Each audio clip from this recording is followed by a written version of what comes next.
memperjuangkan misi partai sebaik-baiknya, terutama dalam hal pencalekan. Besar, sedikit dan atau banyaknya kursi yang akan kita peroleh bergantung dari siapa caleg yang kita usung. Kalau pilkada berbeda dengan pemilu. Pilkada kita atau rakyat memilih satu nama.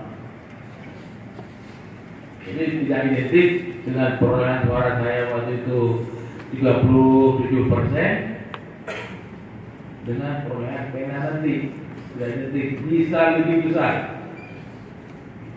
Yang PENA akan peroleh bisa lebih besar dari yang saya peroleh, tergantung bagaimana pengurus partai dan bagaimana caleg-caleg yang kita usung. Caleg yang kita usung haruslah caleg yang dikenal oleh rakyat, dikenal secara politik, bukan negatif. Caleg-caleg yang dikenal akan membaktikan hidupnya selama menjadi lek nanti untuk rakyat, bukan caleg yang ingin mengubah nasib dirinya saja, bukan caleg yang ingin mengubah status gizinya.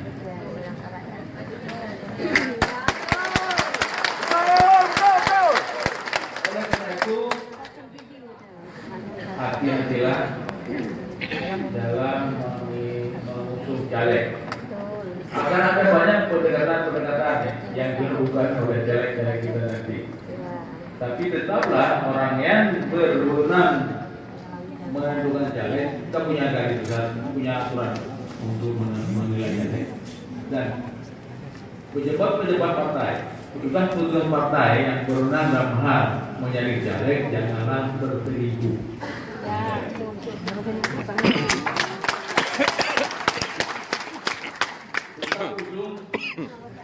Prinsip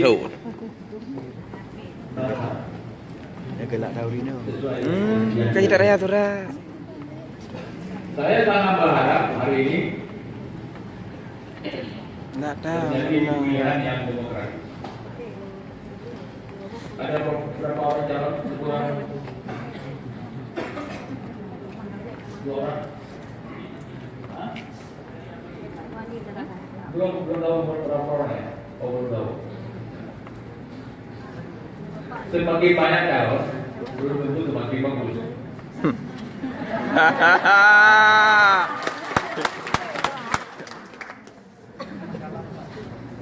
Dan terserah kepada pengurus dan anggota PA Biren yang menentukan nanti siapa yang akan dipilih dan siapa yang terpilih.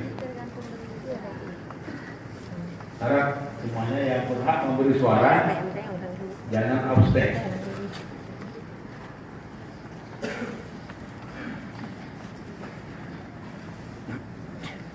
Jadi itulah sekelumit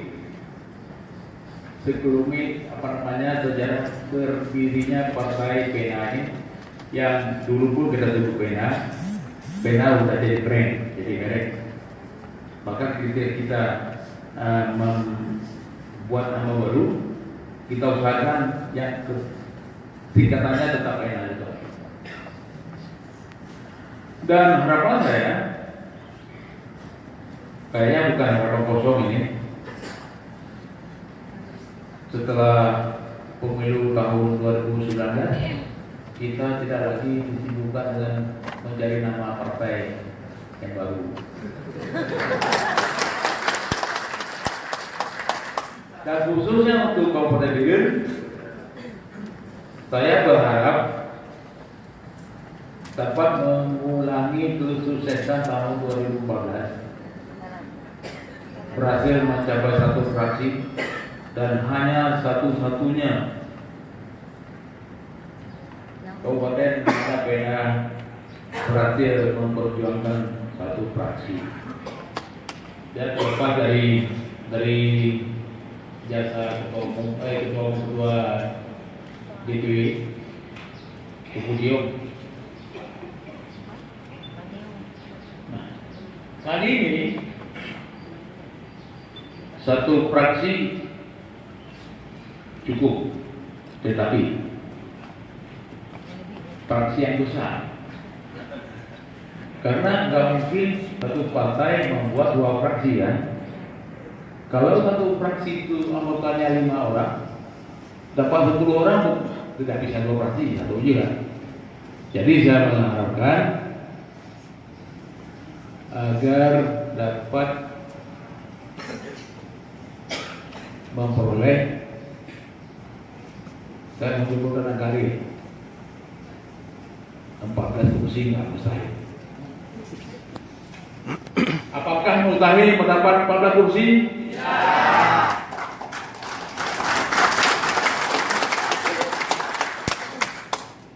Ada rasa pesimis saya bisa membaca dari apa namanya yang ada di pikiran.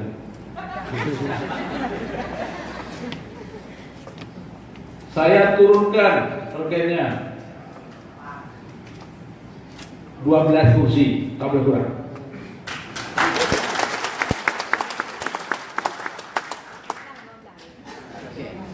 Dan ini akan ditiru oleh kabupaten-kabupaten lain.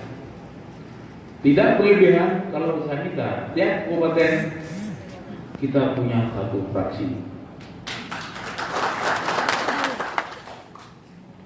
Kalau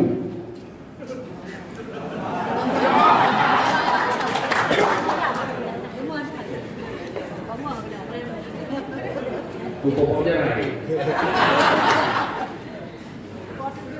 Bahkan di kabupaten di mana dalam pilkada yang lalu kita tahu,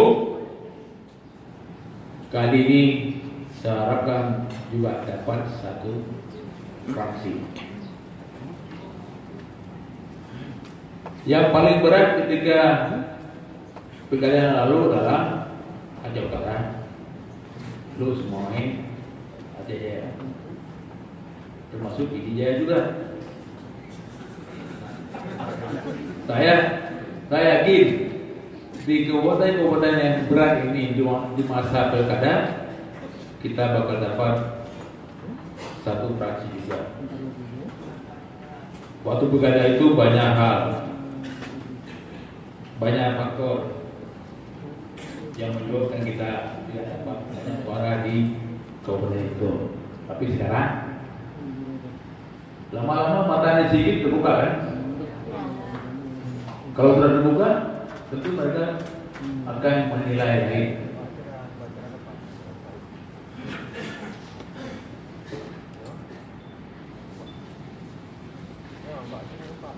Jadi amanat Pak Sekjen ini adalah pentingnya konsolidasi partai, terutama menjelang pemilu nanti. Saya harapkan antar caleg tidak saling tebas, antar caleg tidak saling ubruk-ubruk, seperti yang terjadi pada pemilu tahun 2014. Dan kita juga ada mengusung beberapa orang aktivis partai ke tingkat nasional.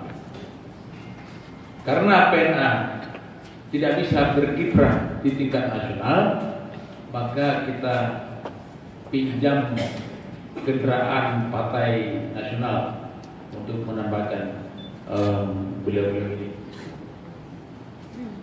Yang sudah hadir di belakang saya, Sayyidi Abu Bakar. Sayyidi Abu Bakar dulu awalnya saya berencana menggunakan kendaraan PKB. Sekarang ampun itu. Apa? Nasdem, iya, Golkar, iya, dengan Demokrat karena Jokowi, Obama, Pulau, Ban, iya, ada masalah. Walaupun nanti partai-partai yang menyuarakan begadang bersama, yang lanjut poin, lanjut ke hambatan untuk lanjut ke di menuju. Untuk begini, untuk nasional dua buah dapil dan dia. Dapil satu yang mana? Barat Selatan. Dapil dua Berontami. Timur. Sawiti punya saingan bersaudara kita dengan Edi. Oh, ya. Sawiti di dapil mana? Dapil 2 ini ya. Dapil 2 yang sekarang sedang di DPR RI, dari dapil 2 berapa orang? 6 orang berdua. Kita baru punya 1. Boleh tambah 2 lagi. Saya ini mungkin mikir kalau tambah 2 lagi berkurang kesempatan beliau. Tapi yang kita sebutkan di sini bukan mengurangi jatah beliau, tapi mengurangi jatah Parnas.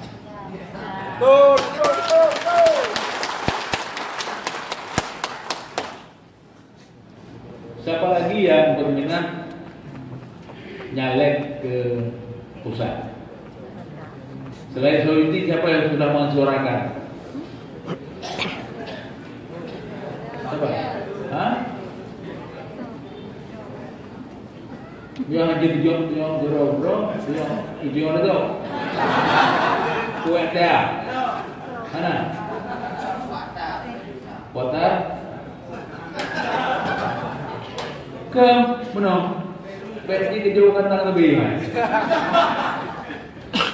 Iyo, jadi. Anaknya. Sudah berempat dia berapa ni?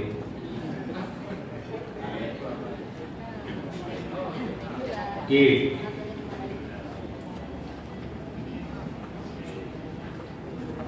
Yang belum baca tadi tulis Pak Miswan, untuk boleh baru